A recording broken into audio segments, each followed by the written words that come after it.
మీడియాతో మాట్లాడిన తర్వాత ప్రతిపక్ష నేత వైఎస్ జగన్ వైఎస్ఆర్ జిల్లా కలెక్టర్ కేవీ సత్యనారాయణతో ఫోన్లో మాట్లాడారు.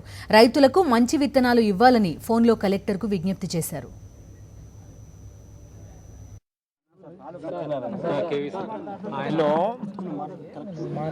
నమస్తే సత్యనారాయణ, జగన్మోహన్ రెడ్డి మాట్లాడుతున్నా. Hello, yeah, is it a good time to speak to you నా? ఏం లేదన్నా, నేను పొలంలో నిలబడి ఉన్నాను. తొండూరు మండలంలో ఇన్ఫ్యాక్ట్ ఫీల్డ్ ఇన్స్పెక్షన్కు వచ్చి తొండూరు మండలంలో ఇక్కడ చూస్తూ ఉంటేనా, మనం వేసిన విత్తనాలు ఏదైతే మనం ఈ సప్లై చేస్తామో సబ్సిడీ, మనం విత్తనాలు ఏదైతే శనక్కాయ విత్తనాలు మనం ఇచ్చినామో ఆ విత్తనాలు క్వాలిటీ సరిగ్గా లేకపోయినందువల్ల దాదాపుగా 80% ఆఫ్ ది పంట అసలు చేతికి అందని పరిస్థితి లేకపోయింది, మొలకెత్తని పరిస్థితి. In fact AD is also with me, AO is also with మీ.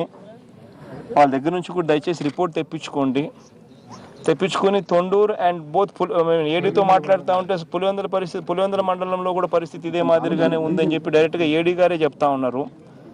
కొంచెం సీరియస్గా రిపోర్ట్ తెప్పించుకున్నా, ఎందుకంటే జూలై 15 లోపల కన్నా మళ్ళీ ఈ విత్తనాలు పూర్తిగా రీప్లేస్ చేస్తే కాస్తో కూస్తో రైతులను ఆదుకోగలుగుతాం. లేదనేటట్టుగా అయితే ఆ తర్వాత ఇచ్చిన లాభం ఉండదన్న.